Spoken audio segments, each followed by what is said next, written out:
Hello guys and welcome back to the channel. It's been a minute. It really has been a minute. I'm not going to stand on ceremony here. The most recent video, my previous video that I posted, was about Liam Lawson and Yuki Tsunoda, specifically talking about the talent gap, I believe, that exists between them and how Yuki deserved the Red Bull seat and not Lawson. Well, how it pays to be correct.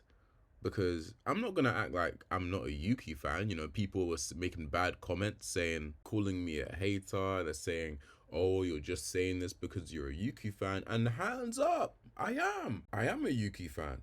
But let's not act like what I said didn't have any sort of validity. Because if it didn't have any sort of validity, then what I was saying would not be coming true verbatim.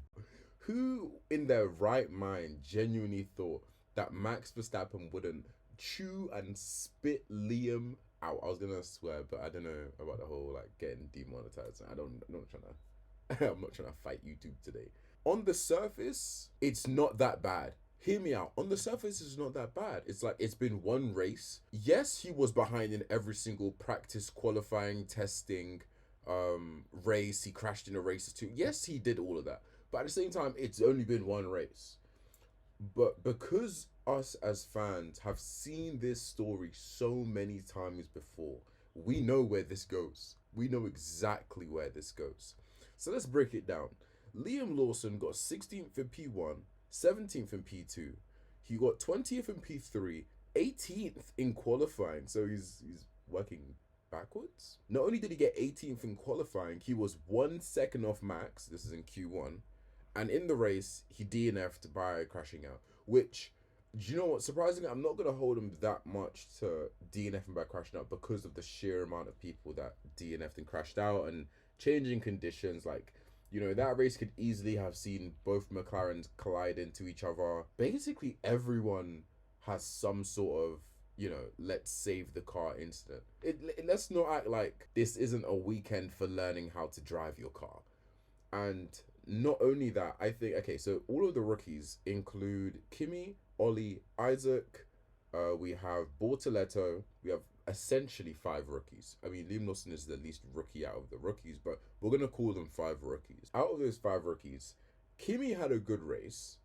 Ollie, hey, bro, if we start talking about Ollie Behrman's Australian Grand Prix weekend, it'll be a whole different video. Ollie didn't have a good weekend. Neither did Isaac.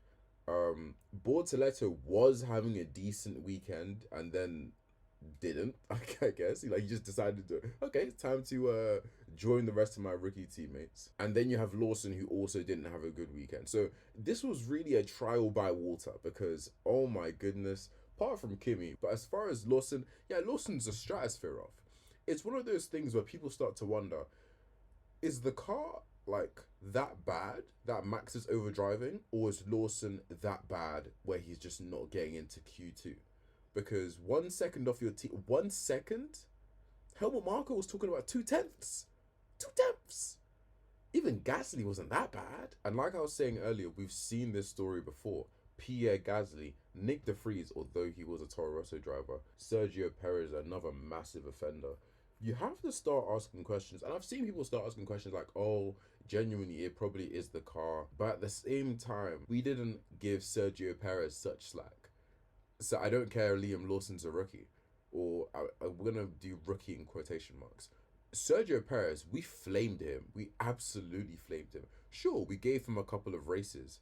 But we did flame him. We flamed Sergio Perez when he messed up like this. If Sergio Perez got his contract renewed and stayed, and he came in this season and did this as his first race, everyone, absolutely everyone, would take any inch of slack they've given Liam Lawson, they will take it away for Sergio Perez. Let's not be unfair, right? Let's not be unfair. I genuinely believe that if Liam Lawson wants to stay in that seat, he needs to I don't want to say pucker up, but he needs to pull his pants up, because that Red Bull is not going to win the Constructors. That's a fact.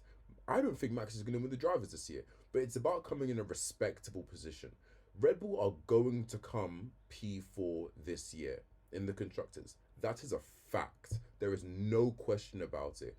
If Mercedes has some level of consistency Ferrari 2, Max is not not a chance on planet Earth.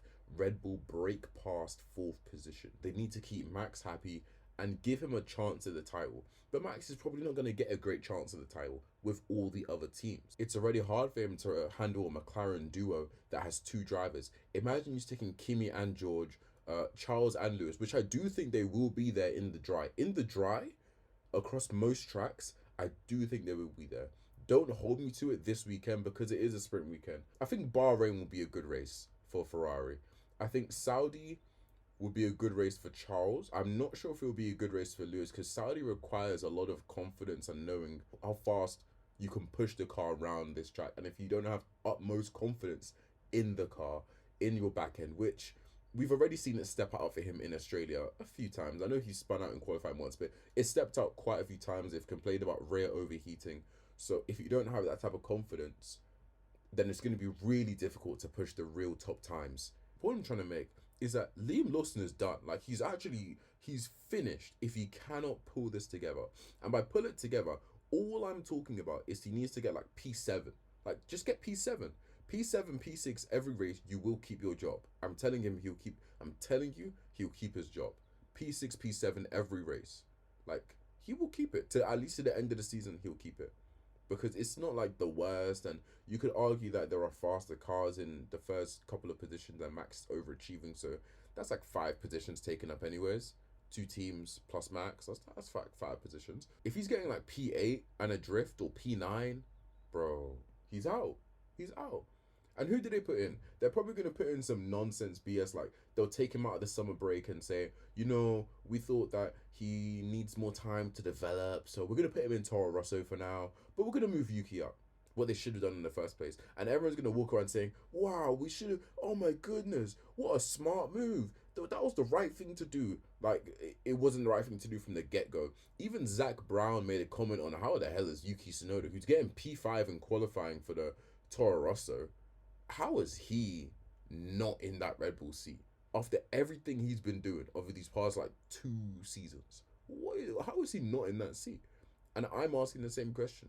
But when I ask it, it's like, I'm biased. So guys, let me know what you think, because I've heard some people say that we should cut him some slack. I'm not really on that side because we would never have cut Sergio this type of slack. I've heard some people say he's getting used to the car. In my experience, no driver gets used to the car in that Red Bull second seat. If you're slow, you're slow. If you're quick, you're quick. Let me know also, if you put Liam Lawson and Yuki Tsunoda right now, both of them in the Toro Rosso or in the Red Bull, who do you think turns out better? Is changing Yuki the correct decision? If you put Yuki in a Red Bull right now, is he realistically going to give out more solid results? I think so.